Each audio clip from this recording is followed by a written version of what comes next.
look, if you want to throw the biggest check in the world at something, people will always listen. That's the old adage of everything's for sale for the right price. That's not normally the best way to acquire a company, is to spend way more than you need to. So you need to approach these things and look like the best suitor in that situation. And it's about building trust. I can't emphasize that point enough. And I feel that the most successful M&A practitioners and the folks that are the best at this know how to quickly build honest trust, not insincere, like used car salesman, old adage trust. I'm talking about like they honestly believe that you're interested in their company and what they do and the possibility of a beneficial acquisition or relationship, or maybe it turns into a joint venture or a commercial relationship or collaboration.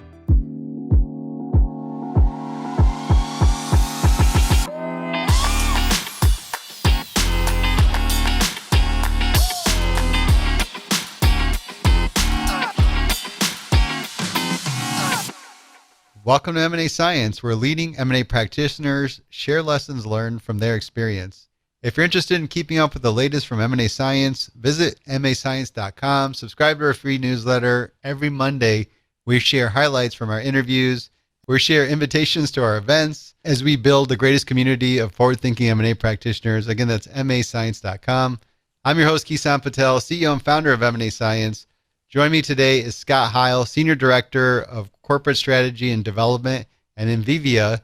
Today, we're going to talk about how to tie deal origination to strategy development. Scott, can we kick things off with a little bit about your background? Yeah, so I've been with Enviva about 3.5 years. For those who don't know us, we are a sustainable renewable energy company looking to grow more trees and displace coal in the world. So doing good things around here. Public company, NYSE listed, and I've been here for about, like I said, 3.5 years. Before that, though, I kind of started my career as a lawyer, so technically I'm a recovering M&A lawyer.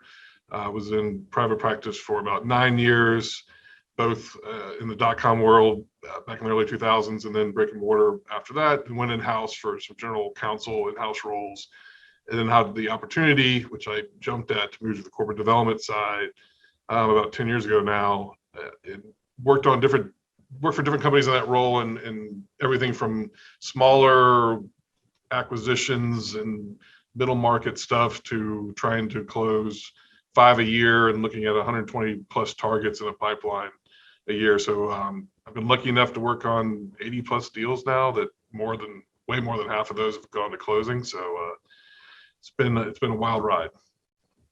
Lawyer to corporate development. How can we trust anything you have to say?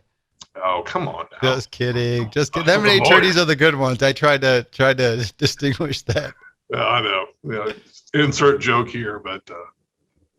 All right. Can't be too hard. M&A attorneys are the good ones. That's in fact do most of the work. According to the other attorneys, yeah.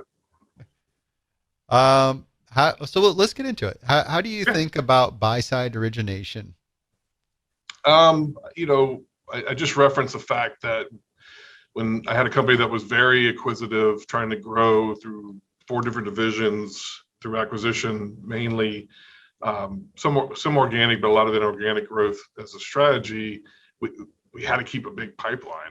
And it was a company that had not necessarily done that in the past, had probably gotten to a point over the years of doing so few that we weren't thought about. So filling that pipeline was a challenge. And I think I always think about in terms of origination and sourcing is understanding what you're trying to get to, and backing into having an adequate deal funnel. You can go out there. There's the big firms like McKinsey and Bain, BCG have all done the research on this, and you get this funnel concept of if you want to get to 1 closing or 5 closings, you got to be looking at a lot at the front end. So the old adage of you got to kiss a lot of frogs definitely applies in the M&A context for the buy side. How do you keep that robust pipeline going? I think that's the challenge, because you think about it, you got 120 targets. Are they all actionable? Never. And how do you get those through that funnel, with the funnel gates being, how do you start targeting and prioritizing those targets? How do you approach those targets? How does that turn into an offer, including the timing, which is a key thing that I'm sure we'll talk about throughout this session. then you go into different levels of diligence, and then get into negotiations, and hopefully get down, and you pass all these stage gates and get your internal approvals, and it's still strategically aligned, and your integration process has already begun, hopefully much earlier in that state process, to get to that one closing, or to get to those 5 closings, at least from a strategic acquirer standpoint. Obviously, folks that are in companies, very, very large companies with large acquisition goals, or private equity, that is the job. The whole business is based off of the acquisition side. But for most corporate acquirers, it's something you need to look at, but it's not necessarily got the same attention with all the horsepower. So you're asking folks across the organization to step in and do something beyond their day job, apart from the people on my team. And you have to weigh all those things as you go through that funnel and decide, where do I want to allocate my resources and when, much less the capital decision on making the offer and spending the money to acquire the company. Let's talk more about that funnel. How do you track your pipeline? Over the years, I've been lucky enough to have different mentors, talk to different colleagues and folks, and everybody kind of has narrowed it down to, how do you prioritize? How do you track? What metrics would you use? And I don't think there anything spectacular that I do. I think it's pretty standard for folks, but you do need to find a way to kind of force rank the targets. Otherwise, you're just kind of shooting in the dark or taking a shotgun approach, which I in my experience, is not a great way to have successful acquisitions, because then you're not driven by strategy. You're not driven by kind of the analytical rigor on why this target right now, and how is that going to ensure that we achieve our growth goals. That is always the reason you're moving forward with an acquisition. So in that realm, I look at market attractiveness. That's kind of a basic one. Is this a market that we're trying to get into? Is there a sales vertical we're trying to get into, a different geography? Understanding the market size, market growth rates, kind of the high level things that stem right off your strategic development, the profitability of that sector, and just using things like Porter's Five Forces to look at a target within a market, and then you tailor that down to specific targets, right? So how does that target fit within that market? Meco chart look at what's their revenue size, growth rate, their CAGR, what's their profitability within that marketplace, and how does that fit with your strategic goals? Does it align, or is this a new adjacency and you can't go after the market leader, you want to enter in through another party? Do they fit that metric? The all important thing that comes next, in my opinion, is the fit with the company. So how does it fit with your company? This is where you get into the cultural fit, how it fits with your strategy, your talent organization, your market position, if it's in your existing market. Nowadays, I think your reputational fit is more important. ESG goals alignment, are they going to be counter to your sustainability goals? And then for those that are in businesses that are more on the innovative side, how do they align with your innovation goals? Is it going to be a drag, or is it going to be an accelerator to what you're trying to achieve on the innovation front? And then that kind of hits the big three. I think one that some companies don't think about in the beginning is the integration complexity. That's the way I'd like to phrase it. Integration risk. This is an all important factor to be considering early, taking those things around fit with your own company and deciding, is this company going to be a challenge to integrate? Is it in a geography around the world where we don't have any current folks in the company, or we've never done business there, and understanding whether that means that maybe shouldn't be prioritized as a target, because it's going to drain maybe an already stretched group of folks within your company, and doing the one that's next door in your same state has a higher chance of success because of that. So aspirationally, you might want to acquire that company in India, but you've never done business there before, and you need to expect that to have integration complexity, and that should factor into how you prioritize that target. And then kind of the last thing, why are you buying them? Hopefully there's synergies, and that's a broad word and definitely gets overused. I think we definitely need the concept of negative synergies in conjunction with positive synergies. And that's when you're looking at things like, is our procurement team going to be able to add value, or is theirs going to add value to ours? Footprint consolidation options, if their organizational integration, is there opportunities there? R&D, the sales breadth, sales channel access, what's their manufacturing geography or sales geography? How does that play into what you're trying to achieve as a company? Are you going to be able to add to them? Are you a global distributor and you're going to be able to distribute their products globally? Are they the distributor and they're going to help you get access to more sales channels globally with your product that you haven't been able to do and accelerate that? Financial reporting sophistication, where, as a public company, we've got a lot more things that we need to do to ensure that we accurately financial report our numbers. And if you're buying a target that doesn't, that could be a negative synergy for them because they've lived in a private world and haven't had all those things. And when you put in the lens of SOX compliance and SEC compliance, that might be a struggle to integrate that company. You got the basic things on process capability, synergies. That's your inventory management that you might be able to bring, accounting skills, export control understanding, so things like that. Customer commonalities. Do you have the same customers? Do you cross paths with their sales team all the time? Do you have different views on your lead times? Same thing on the credit side. Do you have different terms? And so that you're going to need to try to integrate the competitors' customers who are used to different credit terms. Is that going to be a chance to lose a customer who doesn't want? The reason you don't have them in the first place is because your terms are not what they want from a vendor, and all those things need to come into play as you look at these different issues across the ranking of those metrics. The other thing I'd like to think about the attractiveness of an acquisition. This goes into the deal structure. Is this going to be a bolt-on?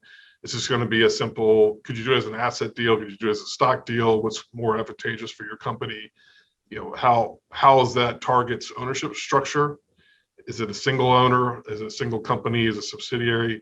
Is it got 150 different shareholders, all who might not have the same view on selling the company?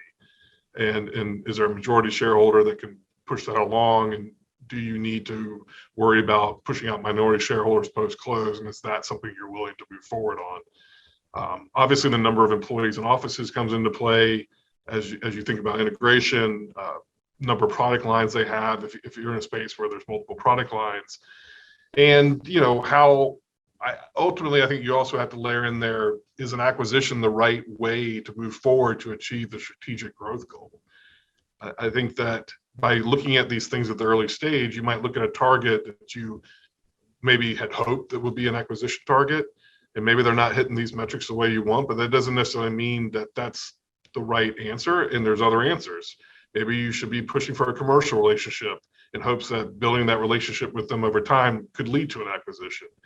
Maybe a joint venture is a better way of keeping the value that you're trying to achieve and capture with a long-term goal of acquisition steps that could be worked into a joint venture agreement. All different considerations that really need to be thought about at this early stage as you're building and prioritizing that pipeline. This is all before having a conversation with the target. Yeah. Well, yeah, hopefully, or it's continuous process, but yeah, you start it before you've had that, and you continue it as you get more information. All right, I got some follow-up questions. So I want to go over what we just discussed in terms of prioritizing targets. You're looking at market attractiveness. You're looking at the target itself's attractiveness, the fit with your company, hypothesized synergies, Yep. the estimated value add, and then the ease of integration, or the integration risks at that. Those are my big buckets. And this is essentially your qualification model for, hey, this is a qualified company to prospect, basically. Right. And how that ties into the strategic goals that are prompting you to look at acquisitions as a strategic growth lever. Right. It needs to make sure it ties back there. So I want to ask you, to date, we've worked with over 150 corporate development teams, and we have seen one extreme where all this basically rolls up to a gut feel of the CEO, and they ultimately decide if they're going to go or no go. Or I've seen it on the other extreme where it turns into a really complex scoring algorithm, and that determines if they're going to go or no go. And I'm curious on your thoughts of that, because I feel like there's got to be something that is a better balance, because it goes from one, Yeah, one I, extreme to the other. I think that it kind of depends on the volume because there's other realities. I kind of make this comment like as much as I referred to some of the McKinsey and Bain work around the statistics around the number of targets at the front end that get to the closing. We all have a feeling, I think, when we're in these roles of which company is going to be a good fit and is going to fly through those stage gates, and which ones are more of a stretch, right? So if it's somebody that you guys as a company have identified as a key target, and when they become available, you want to buy them, this stuff gets expedited. I think though, so on one sense, like bolt-ons and things like that, this is a much simpler discussion. These are companies that you probably know well, are competitors or adjacent competitors in the marketplace. And whether you're doing, a bolt-on of a competitor, you're going up and down vertical integration or up and down the chain, these are all things that you know well. When you go to say, hey, I think it's time to enter into an adjacent market. We want a new platform to build off of for our long-term success. Maybe we've been in industries that are kind of mature. The products are in the late stage of their life cycle, and we want some things that have more tailwinds or more runway for long-term growth. And you maybe spend money on outside consultants to help you identify those spaces or those niche markets that meet these growth profiles or profitability profiles, or that maybe are interesting markets where a big roll-up strategy will be of interest. Then I think you can find a whole bunch of targets. There's lots of people you can pay to give you a big target list, but you got to sort through those things because they're not all going to be the right fit. And that's where maybe when you got 50 targets, using something that gives you a metric that at least gives you some kind of a force ranking is helpful. And then you get to those top 5, and then the gut comes into play. The gut backed by data, I guess, is the best way of putting it. But I think there's both, right? I mean, I've heard from CEOs that just thought they need to get in this space. I listened to this was CEO of VF Corporation when he was in, and they started getting into the brand side, and they changed VF from a clothing manufacturer to a brand house. And from listening to him speak, it wasn't like this set plan with all these targets and metrics. It was like, I think we need to pivot, and they did, and then that was successful, and then they continued the path on that. So I think there is no one size fits all approach to that, Kison, and I think you just got to understand your executives are goals, and then you're there in corporate development to draw the connections to the strategy, put the rigor in, and hopefully increase the success of achieving your CEO's goals. So we just can't build a bot to help make these decisions. Yeah. I wish some people think it's that scientific. I don't think that works as well as people. There's still people involved. When there's people involved, then those things become a little more squishy. What I do get from you, it sounds like the further away from the core that the acquisition target is, that's when you're going to actually put a lot more considerations into those areas that you described. I think you benefit more in those scenarios because it's a new space. You don't know it as well. If it's an existing space and you've been in that space for 50 plus years or 10 plus years, it's completely different than saying, I want to be there. I want to get into this brand new market. You wonder, we've seen a lot in the news these days of the large oil and gas companies. Shell and BP recently acquired solar developers, and you wonder what kind of thought went in to pick which solar developer, because there's a lot out there that they wanted to acquire because that's a new space. Obviously, it makes sense for them to try to get into more renewables with what we're trying to achieve around the world. But it wouldn't surprise me that they did a little more of a hypothesized synergy ranking around this stuff before they pick the companies that they've recently acquired. Outside of defining these areas and seeing how they align back up to the strategy, are there any other approaches that you take to remove any biases or the deal fever? I don't feel like I do anything specific. I always take the approach and tell my team to take the approach that we're kind of a neutral party within an organization. I obviously, if I kept saying no to deals, I won't be at that company for very long. But we also need the one to avoid deal fever. We are the professionals who understand M&A. We need to tie it to good decisions and help provide the information that allows executives to make informed decisions, not perfect decisions, but informed decisions. And keeping a neutral view on that, and not being reactionary to targets is one of the things that helps. That corporate development can really help drive that discussion. What about data to help identify these targets? Are there approaches, resources that you use? For me, we have used buy-side advisors to help do scans of spaces. That's been in new markets, like a platform play, or in new geographies where we might not know all the targets out there. I think one of the things in lots of spaces, especially if you're looking at a new niche space that you've done enough research to know that it looks like it meets your metrics for growth, profitability, ability to win in that space. But there can be a whole lot of small companies, and the ability to know all those companies. It's gotten better over the years for sure.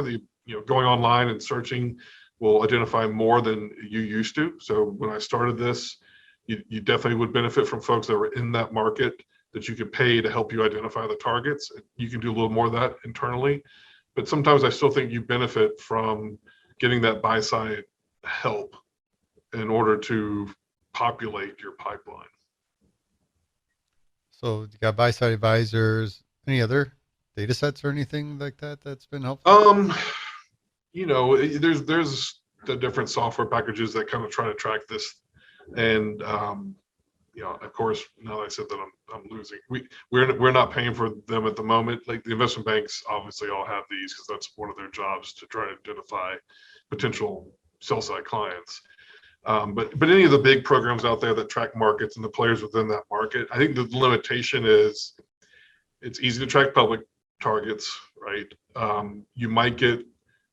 It might be a little easier to track those that are owned by private equity because there's more publicly available information that's out there just from announcements. When you get to smaller privately held companies that might be family owned, that's not always as easy. And if you get into other jurisdictions around the world, it gets even more challenging.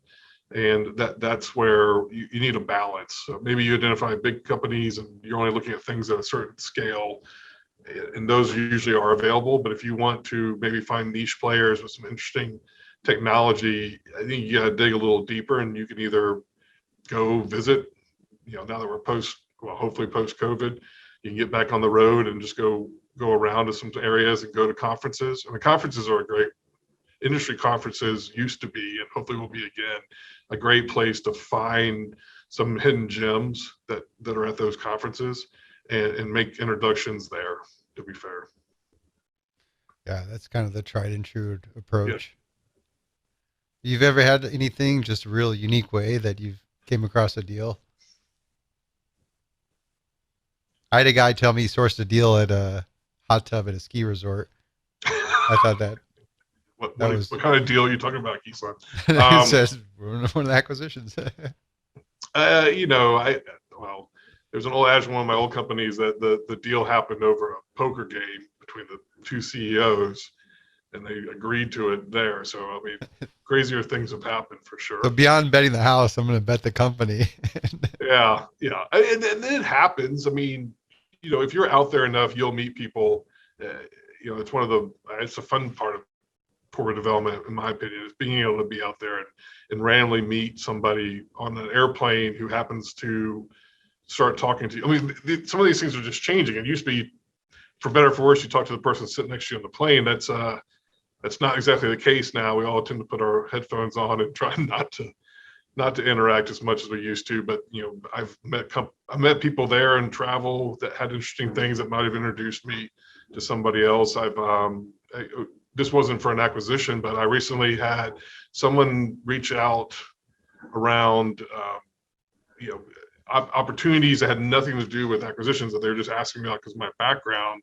And in talking to them about what we do here, they're like, oh, I have this company that I know the CEO of.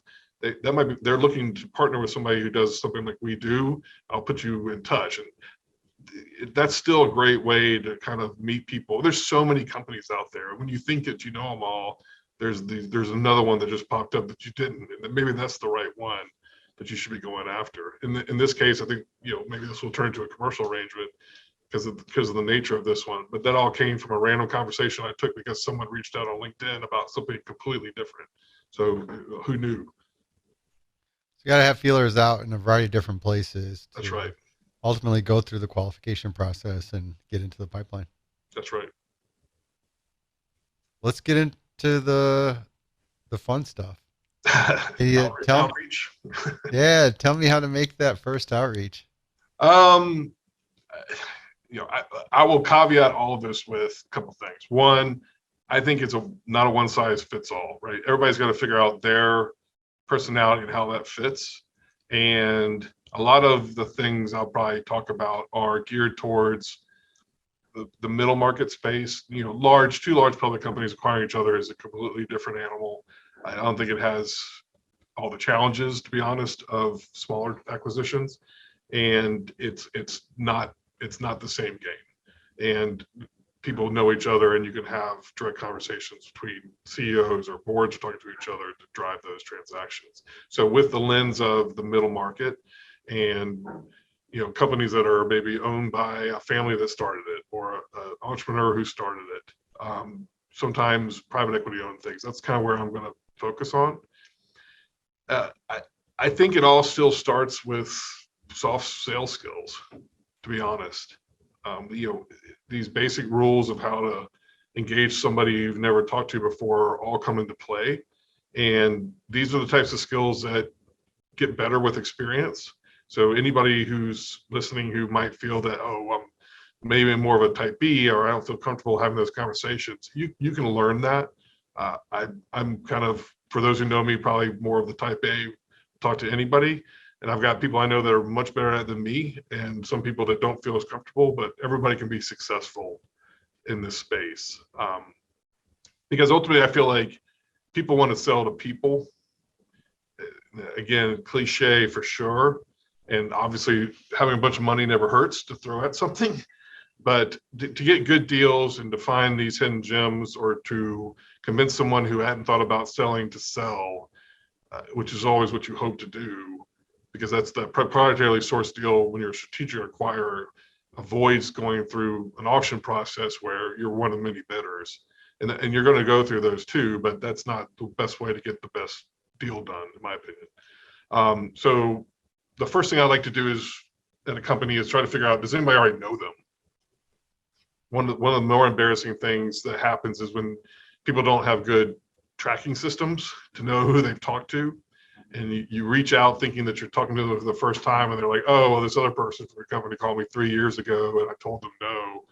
And it's an embarrassing thing from where I sit. It's also embarrassing from where they sit, because they're thinking, how could they not remember? Because the perception isn't that they told somebody at the company and it gets forgotten. The perception is that I told you, you recorded that down, and you understood where I stood on that, right? So that's an unfortunate thing. But as far as finding contacts, maybe our CEO knows, or maybe a senior executive knows, or maybe somebody else has a contact there and can work their way up. I think that corp dev's role in a lot of ways is to make this a professional approach. I've found at other companies that, sometimes, most likely on the sales side, people have the contacts because they're out there in the marketplace more and they're going to these conferences, but their contacts tend to be the counterparty sales team, which is, in my opinion, one of the worst groups to go into a company to make an outreach. One, they tend to talk more. It's also a group that probably might be the most nervous about an acquisition. So it's the wrong team to have any view that there might be a discussion going on. I'll talk about keeping things confidential later. So finding the right avenue that's going to keep things quiet and get directly to the decision maker is what you want. And that doesn't necessarily mean the president of the company. If it's owned 100% by a family, this happens a lot in Europe.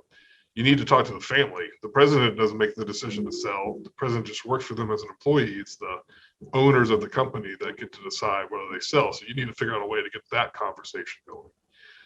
When I don't have a natural contact, whether it's a connection through LinkedIn or somebody at the company already knows them, my next thing would be to try to do some online research and find those owners and see what I can figure out and decide the best way to approach them. One group, and I guess it's because of the legal background, it naturally comes to mind, that I have successfully used is to use my outside counsel who knows their outside counsel. Going in through a trusted source and it's somebody's outside counsel, that relationship partner for the company, tends to be a great trusted advisor, and it's a good way to get an introduction. If you go through your outside counsel, it can be done on a no-names basis if you're worried about keeping it confidential, or you can use that to open up the conversation and say, I represent this client. They were bringing this up. I think this might be a good way of making an introduction. And I've found that lots of partners at law firms would love to be the person that brings in a potential acquirer or somebody who's interested in a business unit. It's a positive for them, and they care about and understand the business. And to be honest with you, they're going to be working on any deal that moves forward anyway. So I had an example when we were looking at not Enviva, but a prior company. We wanted to get a contact of this company that was in Switzerland, and good friends with a German lawyer who we were using for one-off things, but not trying to get this done. And I was talking to him about it. He goes, well, I happen to know the partner over there. He's friends with this other partner, happy to make a call. And he actually knew the family that owned the company. So it was a great way to make an introduction. In a culture like Swiss culture, that's a positive way to come in. It worked completely to our favor. And we were able to get a meet and greet in Zurich that came out of it. The bigger challenge on that, to be honest, was our expense per diems were pretty low, and trying to stay at a nice place in Zurich was more of a challenge than making the introduction. But it turned into a great dinner, that turned into great drinks, and that turned into a serious conversation to move forward with discussions. So I think you just got to be creative. But smart. I mean, if you want to use somebody in the company, I think that makes sense a lot of times to use a business party, because it doesn't come across as this corporate development team who's got some, they're going to be aggressive, or they've got a perception of what corporate development's like, and having the softer touch intro coming from a business party in the company can often be to your advantage. So it's about purposely doing your outreach, not just random outreach or sending blind emails. Sending blind emails might be the right thing, but do it because that's what you decided compared to all the other options, not because, I got their email, I'm just going to send it. If that makes sense, Kison. Oh yeah, absolutely. I like where you're going with this, because I tend to default to the latter, where I impulsively want to email the CEO directly and try to get a response. But I like that approach of stepping back, checking your internal team to see who may have some contacts over there, and then using some of these external relationships that you have that may also have relationships there with that company. Yeah, and building on that, and this is normal. We can even make arguments that even in the U.S., different parts of the U.S. require different kind of cultural skills. I think that's more true today than it's ever been, but definitely when you're dealing with companies outside the United States, gathering all the publicly available information. They're going to, just like an interview, you kind of expect the candidate, in this case, somebody who's interested in your company, to have done research about your company that's available online. So I always task the team and myself to find every publicly available information I can, so I don't walk in there blind. This is all about the purposefulness about your approach.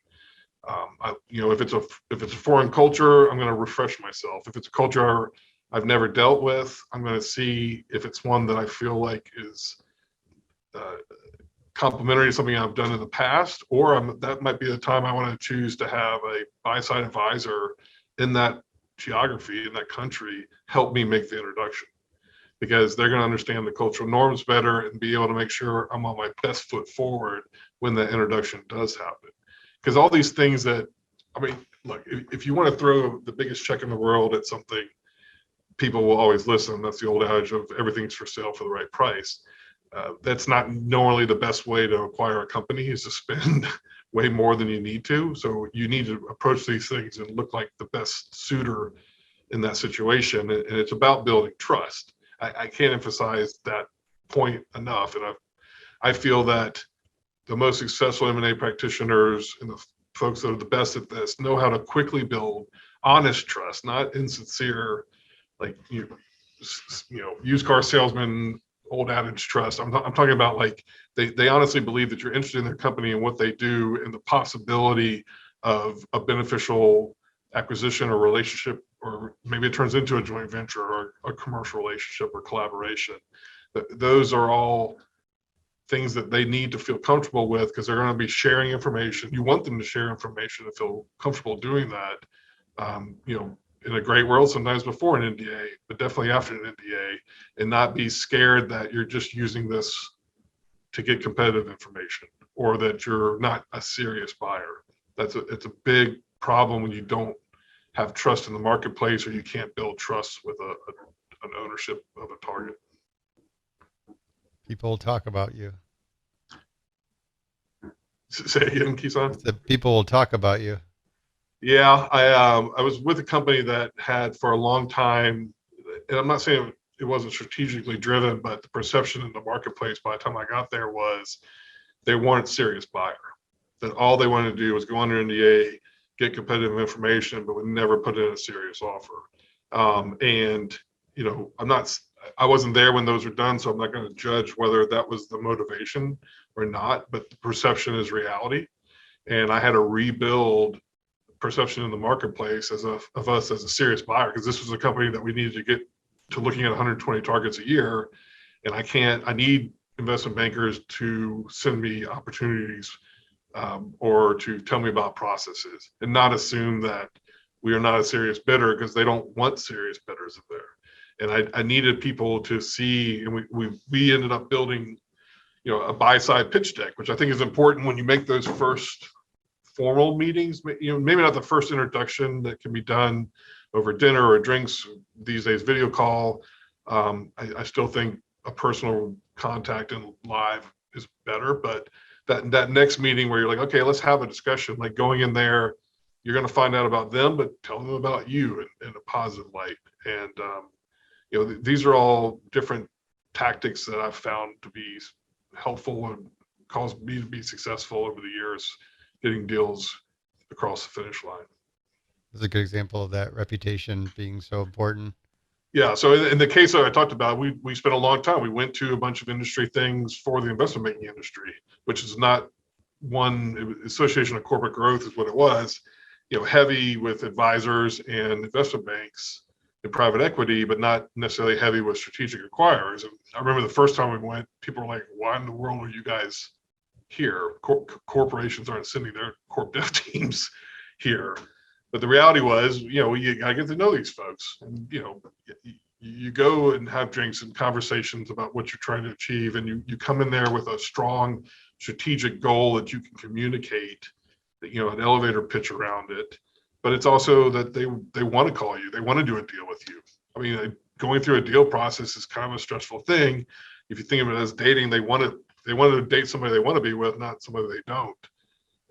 In markets where sellers are driving the deals, they can be picky. So you need to be somebody they want in that process. It could be a legitimate buyer. So, but besides that outreach and being somebody that they saw as a viable buyer that they would bring into a process, we also have to make sure we're efficient, because corporations have a notorious reputation, well earned, to being more slow and methodical compared to a private equity acquirer who can be much more efficient and quick. And how do you compete with them? You need to prove it, and actions speak louder than words in that situation. I like the point of emphasizing the network with the bankers. What about the PE firms? Do you network with them? Are there things, maybe you missed a deal, but you want to keep tabs on it for something you could pick up down the road? Yeah, I mean, there's plenty of times where, maybe we didn't hear about a deal, but, the good thing with private equity is they usually have a strategic goal to monetize that acquisition within that 5 to 7 year time frame. So there's plenty of times that I reached out either through the investment banker who had done the deal that we happen to know or didn't know, or directly to the private equity firm and said, hey, great that you guys did this. Congratulations. I hope it's successful. When you guys are looking to exit, I want to be your first call. Let's stay in touch. That has been helpful to get a first look at things at times, because that's their job, is to monetize that asset over time after they get to the right point within their investment plan. And obviously having buyers in the wings is a better way to approach it.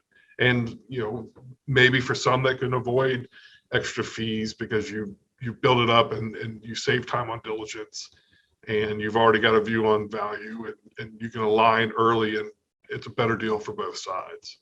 So everybody wants their lives to be easier, right? And we had the same thing on the other side, where I had private equity reach out to us saying, we have this asset, is this something you'd be interested in? So I mean, everybody in that space is doing it that way because that's the best approach. Network of bankers, PE firms. We talked about the attorneys. Yep. Anybody else that would be good to network with? And I'm wondering if there's even other folks in-house that may be able to help identify some potential targets Within the company itself. Mm-hmm. I think it depends on your company for sure.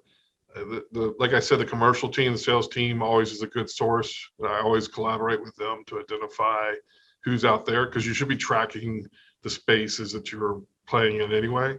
And that's an easy way to get some base targets or companies into a pipeline.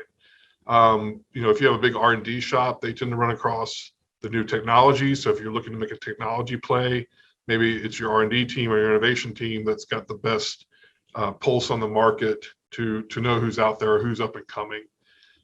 Maybe they're working with universities and there's an incubator there, and there's things that you should be looking at there. And that might prompt you to do an early, investment into the incubator itself to be in play when that company is ready to come out of the incubator.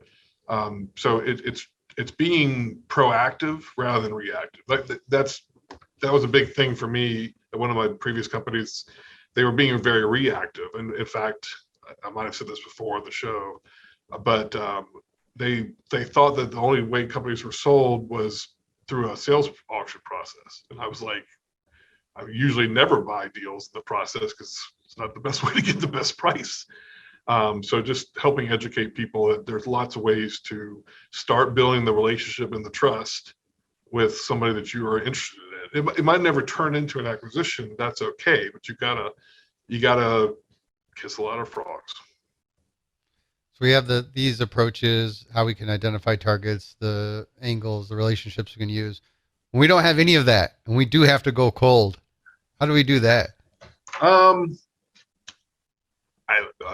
I've had to do that plenty of times. I had that come up once, and making yourself the most available. I mean, you guys have to do it, I'm sure, all the time on the sales side, right? Absolutely. Like, how can you get that conversation?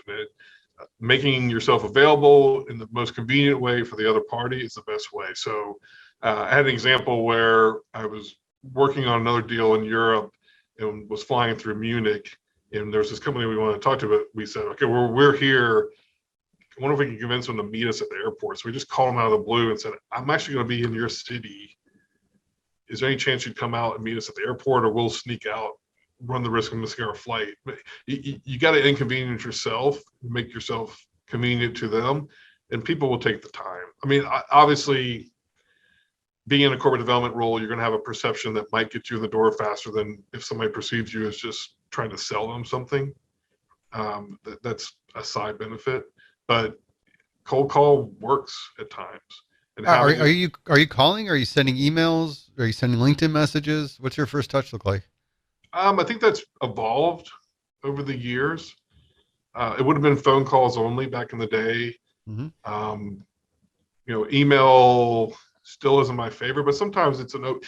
What I do with email is the email isn't talking about why. I just say, I'm interested in talking. I'm interested in your company. Here's why. Here's what my company does, and we'd be interested in having a conversation. But it's the same thing I do for any kind of commercial relationship, to be honest, because it's not negative if you do it that way. But all I really ask for is the call. So ultimately, I want to get to these days maybe a Teams call rather than an in-person meeting. All Yep. thanks to the world of COVID. I'd like to get back when I can to doing in person. So sometimes an initial phone call that goes well, that you keep brief, being respectful of people's time. You have a trip. There's lots of times where I've said that I have a trip for another reason, which is completely not true. That trip is completely the reason to bring me into where they are. And Hey, I just so happen to be in town. Thought it'd be great to yeah, connect. And I've done that plenty of times. what does So the messaging flow look like? I'm Big Co and you're Little Co. We should talk. What is that key messaging? I don't approach it with size. I've worked for all size companies and dealt with it. So, I never had the luxury of being, a such a big branded company, whether I'm a Microsoft or Amazon or, one of the large GMG, you name it, where people will take the call because of who you are. So Yep. Yep. I've worked for companies that people might not know us. And I think I've approached it with humbleness. I've approached it with sincere interest in what that company's doing in my introduction, and just wanting to learn more. I mean, most people who own or run a company are interested in telling people about the company that they own and run. So if that's my intro part, it's just I don't want it to come across as insincere. It is really sincere. I do want to learn about these companies. I find that to be one of the most enjoyable parts of doing what I do for my career is seeing all what people do and what they're trying to do around the world. It's pretty amazing what people do as owners and entrepreneurs. So just start with that. And maybe it turns into, there's plenty of times it turns into nothing. You'll give a brief introduction on us. Sometimes people are direct and like, you get on the call and they're like, why are you calling me? You trying to buy me? And, I can say like, well, that could be where it goes, but I really would like to learn more because I see what you're doing in the space. This is what we're doing in the space. It seems like there's some potential to help each other, or we should at least know each other. And I'm not telling you now's the right time. This goes back to another point that I think you and I talked about getting to, which is the timing around these deals. I was just talking to somebody here recently about the fact that if I want to do something in my anticipation of when it happens is 2 or 3 years, that doesn't mean I'm not having that conversation today. I look at that as it's my advantage to find a way to start the conversation today because I have more time to build trust. The more challenging thing is we got to get this done in 6 months, and I've got to cold call somebody. It gives me a much more truncated time frame to try to build the trust, which is not to my advantage as a buyer. So I'll just be seen as a transaction, and therefore things tend to be focused more on money only, and that's not always the easiest way to get a deal done. Definitely not the best way to get a deal done as an acquirer. Okay. Cold outreach, we're basically framing it around interest. Let's open up a dialogue. Let's learn more about each other, how we could potentially help each other. And it's not directly, I'm looking to acquire. We're not putting that kind of messaging out there. Maybe it's better to partner. Who knows? We just want to get a conversation going, see where it goes. Is that the initial gist of the messaging? Yeah, I mean, in my beginning days when I was working doing M&A for the tech industry, I mean, we had big clients that everybody would have known. If you called up a small shop, I mean, they were just thinking, "Oh, great, I'm going to get my exit," right? I mean, that's easy. Like you just have the name of the company there, and the person wants to be acquired. That's their goal for having started their technology, and it's just a matter of what you're going to get. And that's not, there's not as much challenge there. I'm not saying that there's not hard work done by those teams, and there definitely is, but this gaining the trust issue is not the same because you already have an eager seller and you already have a reputation that's well known publicly because you're a very large branded company, that's got a different impact than these situations where you're both kind of, you know, you're a B2B business that people don't even know you exist. And because people don't think about where this piece of the thing that they use every day comes from. And that might be the exact valuable target that you're going after. So they, you know, I do want to learn about what they do. It's intriguing to me, sincerely. And I find that that's the best way to get to know people. I mean, there's the cultural things too. Certain countries you're not going to start talking about business right away, obviously. And you gotta know that. You can put yourself into a disadvantage, or not necessarily disadvantage, but you're going to be perceived, if you're from the United States, as, well, you're a typical American, straight to business, and you'll have validated the view, the stereotype that they had in their mind when you called them. If you show up, on the other hand, and you understand the cultural norms, approach it that way as if you're more like a local, that can be to your advantage. When you think about targets in Europe, there's still a bias towards selling to other European acquirers versus a US acquirer. You know, you might sell the US because you make them pay the most if money's going to be a driver, but there's plenty of times a European seller is like, you can pay me whatever. I don't want my culture to be subsumed by your company's culture. So you got to approach it differently and be sensitive to those types of things. And if you don't do that at the beginning stage, at this outreach stage, you're going to have a hard time kind of trying to backtrack that over time. Let's talk about building trust, because this is going to be a key element in that first conversation, even first meeting. How specifically do you do that? It's how, if we all ask ourselves, like, why do we trust anybody that we meet for the first time? Right? It's no different. You're meeting somebody for the first time. So some people seem superficial, some people seem pushy, and some people seem like, you know, if you're in a room and you're at a party and you meet somebody for the first time and that person's like looking around at who's more important in the room the whole time, you don't feel engaged. So it's as simple as looking them in the eye and not checking your clock or checking your emails. It's basic, you know, person-to-person conversations, and asking questions and letting them talk, you know, Yeah. and listening. It's, you know, lawyers are always taught that we're not all the best at it. You know, to listen, 80% of the time, or 90% of the time, and talk 10.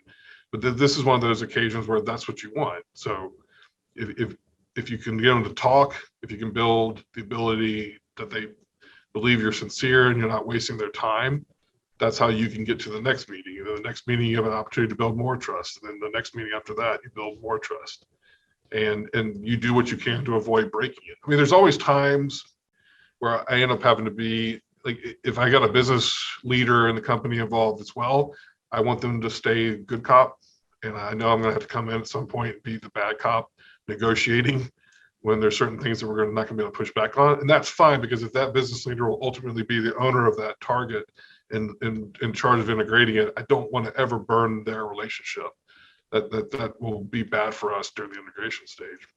So, but usually in the front end of this, I get to be honestly who I kind of am as a person, which is I am intrigued and want to know you, and you're another human on this earth, and I'm not wasting your time. I'm sincerely interested, and I'm willing to give my time to learn more about it. You start with that, and that turns into longer conversations about what they're trying to achieve. And during this whole time, you're taking in the information, because that goes back into, does this target really need to be prioritized? Or did you learn something because you're listening that says, well, this is an interesting target, but I heard some things that make me think that they're not going to be a good fit right now. So let's lower them on the list. We'll keep them warm. My job is to keep them warm until it might be time to push forward. And how do you know when to pivot in those discussions? Because you also don't want to go in hot heavy, acting like you're going to buy them, and then all of a sudden just cool off out of the blue. That's not a good way to keep somebody warm, because they'll feel like you just wasted my time. You were lying to me the whole time about your sincere interest in wanting to buy me. So, you know, starting with I want to buy you tomorrow, that sets an expectation that if you can't live up to that expectation, because then you're going to have to go through your diligence and you're likely to find issues that you're going to raise and start telling them why their business isn't as good as they think it is. That's not a good approach in my experience. I like the emphasis on listening. Agree. It's the key approach in building trust when you can actually listen. And then I like how you also added about really trying to understand what they're trying to do, because you take the time to do that, then you can really align around what their goals are. And that's better positioning than just shutting down Yeah, the point of trying to cut them a check for their business. Um, Scott, what other best practices would you want to share? Um, you know, we talked about a tracking system a little bit earlier on. You know, you got to track this stuff. This is 101 for sales teams to make sure you're tracking all your contacts and who talked to what, when, how, who did you talk to, what was said, and make sure that you're recording that, because you need to track that so it doesn't get lost. And, you know, corporate development teams notoriously have higher turnover. People move into bigger roles in the organization or move on to other teams. And you can't have all that knowledge get lost every time somebody leaves. It's not a good way to keep these relationships warm and keep a good understanding of who these people are the target. And that includes keeping up with people leaving the target. So if you wrote it down one time and then a year later you go back and you're like, oh, I'm going to call the same person, and they don't answer or you get a rejection on their email, that's kind of a bad thing. You know, how serious were you about tracking that target? So keeping that cadence, and there's lots of tools out there now around pipelines and being able to maintain the information that you learn. And those are great. I mean, you can do it on Excel. I've done that plenty of times. Or you can use one of these software packages that are out there now, which are great, as you know very well. And insert pitch here for you guys, but I mean, I think those are good tools that people need to consider using to build a more robust kind of front end of the M&A process. You're just inviting our sales team to give you a call. I know. I'm just going to share your email. Okay, so getting a good tool. Anything else? I get that information you want to centralize, manage, but one thing I think I gotta say, and I'm bad at this at times because this is one of the most fun things that I get to do, meeting new people from around the world and getting to know them better. Make sure you let the junior members on your team do this. If you put yourself back in their position, you always wanted to be the one doing this. Give them a chance. Like I said earlier, these are the types of skills that some people naturally have, but a lot of people need to learn from experience. And if you're not, at a minimum, bringing them along and letting them watch you, I mean, that's how I learned a lot. I mean, I came from a sales family, so I had some benefit from my dad and my grandfather, but other people need to learn by watching and then let them go out there. And most people aren't going to make a mistake so bad that you can't recover from it, but you got to let them stretch their legs and get a chance to do the fun part, because you want them to do it anyway. Because if you get your team to be able to do this, it's a multiplier effect.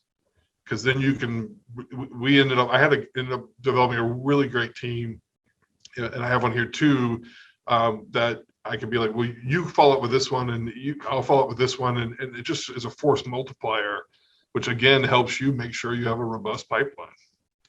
So don't hog it as the leader. That's my advice. Share the experience. Yeah, all the juniors are saying yay, but we should have more time. There's like a bunch more things I could ask you. We can make a little sequel. I can't believe it's already been an hour. With that, Scott, I gotta ask, what's the craziest thing you've seen in M&A? Craziest thing. I don't want to repeat whatever I said the last time. I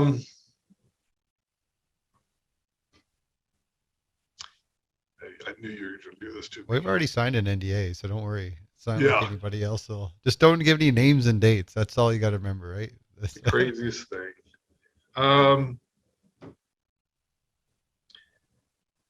Well, the first one that comes to mind is the one that I think you and I talked about last time, where I took a risk on something and it ended up having people like actually physically shaking hands to cut the deal across the table, which was nice.